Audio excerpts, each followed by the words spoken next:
played the flute for you, and you did not dance. We wailed, and you did not mourn. For John came neither eating nor drinking, and they said, he has a demon. The Son of Man came eating and drinking, and they said, look, a glutton and a drunkard, a friend of tax collectors and sinners. Yet wisdom is vindicated by her deeds. At this time, Jesus said, I thank you, Father, Lord of heaven and earth, because you have hidden these things from the wise and intelligent, and have revealed them to the infants. Yes, Father, for such was your gracious will. All things have been handed over to me by my Father, and no one knows the Son except the Father, and no one knows the Father except the Son, and anyone whom the Son chooses to reveal him. Come to me, all you who are weary and carrying heavy burdens, and I will give you rest. Take my yoke upon you and learn from me, for I am gentle and humble in heart, and you will find rest for your souls. For my yoke is easy, and my burden is light. The Gospel of our Lord. Praise to you, Lord Christ.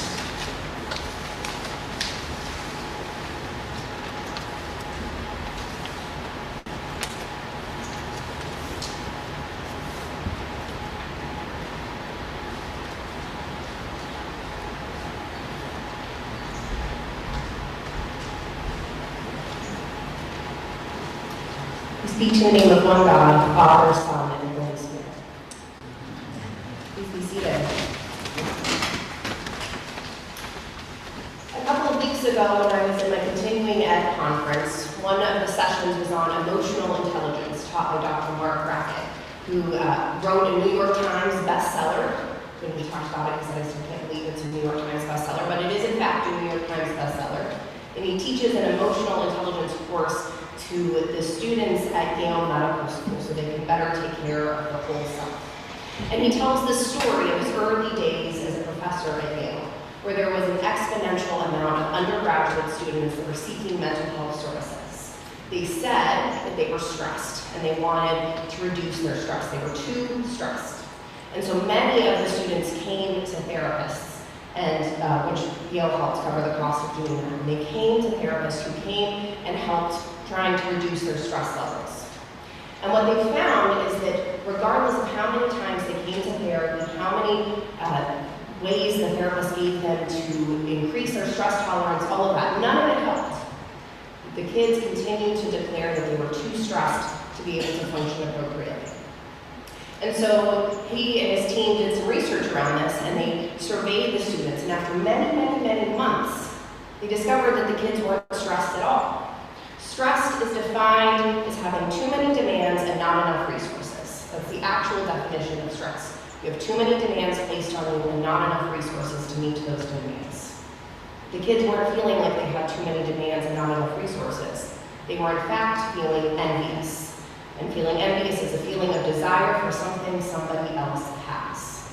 They felt like the kids sitting next to them studied less, got better grades. They came from a more well-connected family. They had more opportunities present to them. So it didn't matter what work the therapists were doing to reduce their stress levels because they weren't feeling stressed at all. What the therapists actually needed to be doing was to increase their tolerance for envy and to figure out ways to work on their envy. So he was teaching that emotional intelligence, it's really important to define the words. One of the practices that he had us do in our session was to define the words stressed, pressure, overwhelmed, anxiety, and fear. Mainly because people use those 5 words interchangeably. And yet they each have their own distinct definition. And we can't address one if we're addressing the wrong thing.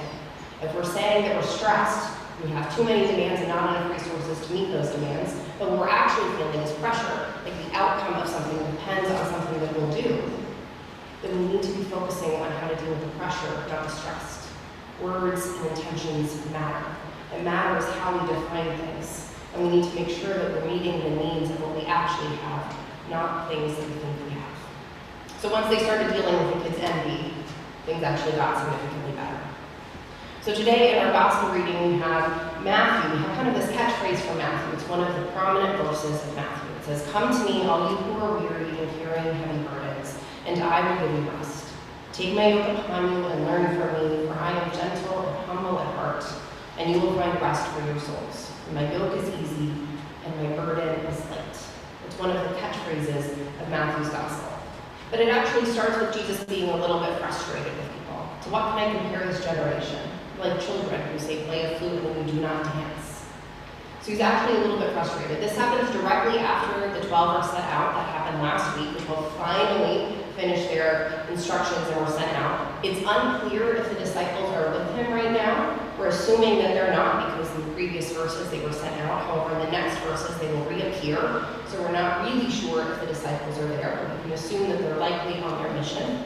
And so Jesus is probably likely by himself. And he's talking to a crowd of people. And he's frustrated because they're just not getting it. They didn't get it with John the Baptist. They still don't get it. They didn't like that John the Baptist didn't eat. They don't like that he doesn't. They didn't like that John the Baptist didn't have friends. They don't like that he does have friends. He's basically saying, I just can't win. You don't like what John the Baptist did, and when I do the opposite, you still don't like it. What can I compare this generation to? And then when he's frustrated, he actually says the lines, come to me, all you who are weary and carrying heavy burdens. Weary is a word we have used a lot since 2020. We've almost used that word as something to describe what we've been feeling for the coronavirus. But do we actually know what it means? What does it mean to be weary? Weary is defined as tired, lacking spirit and strength to push forward. So if you took that definition of weary and you put it in the Matthew reading, Jesus would say, come to me, all you who are tired and lacking spirit and strength to push forward and carrying heavy burdens, and I will give you rest. It's important to define words. When we are tired and lack the strength to push forward or the spirit to push forward, Jesus will give us rest. So I'm sure that most people know what a yoke is, right? When we talk about take my yoke upon you and my burden is light. The yoke is the actual wooden beam that yokes two animals together, most often oxen. You can see those pictures. If you've ever Googled the sermon for today or commentary on Matthew 11, you'll likely see the picture of two oxen, and they'll have a beam that yokes them together. So the yoke is the wooden beam that goes across both of their necks, and it yokes one oxen to the other. And then what they do is they carry a burden. They carry the load. The load is called a burden. And they walk somewhere, typically, hopefully in a straight line, and they plow the fields, or they're used by farmers to help plant things or carry things from one field to another.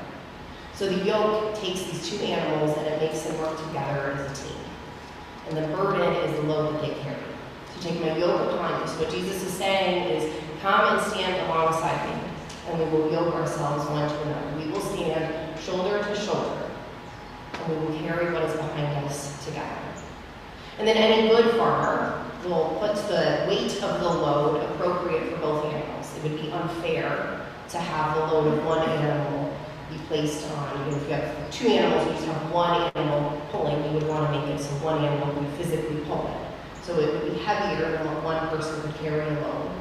But it shouldn't be so heavy that the two animals can't carry it together. So you have the load is the burden. So he says, take my yoke upon you, so stand side by side with me. And then together we will carry this burden.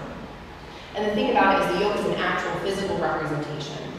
But the burden is somewhat up in the air. The load is somewhat up in the air. What is the weight of the load? Well, that's completely dependent on the animals. It's completely dependent on the people who's carrying it.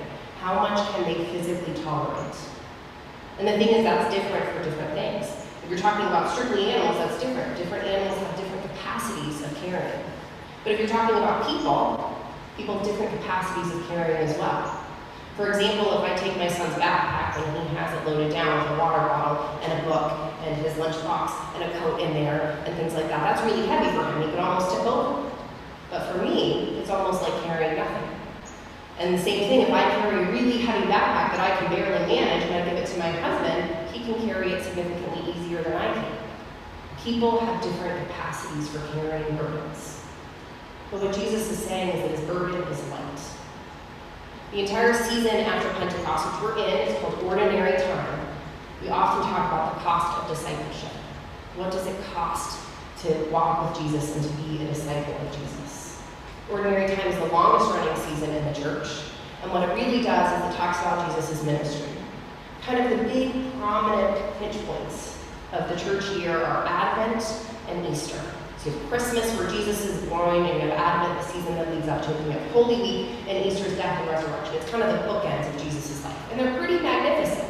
You have this virgin birth, you have the angels laud over it, and they sing this beautiful song, and then you get to the end of Jesus' life where there's this beautiful resurrection and this great story. But what happens in the middle? We're in the middle part of it.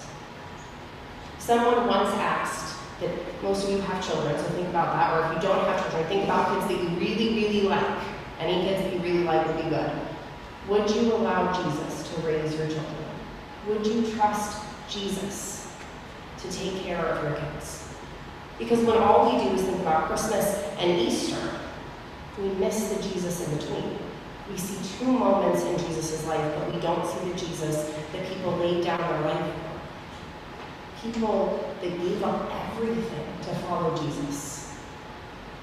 In the in-between times, in the ordinary times, we get this story of Jesus that makes us want to lay down our life to follow Jesus. It becomes understandable why people would do that. Why people jumped off of fishing boats to leave their dad to deal with things on their own to go follow Jesus. It makes sense when we understand who Jesus is. In our reading today, when Jesus says, "Come alongside me, we will walk together."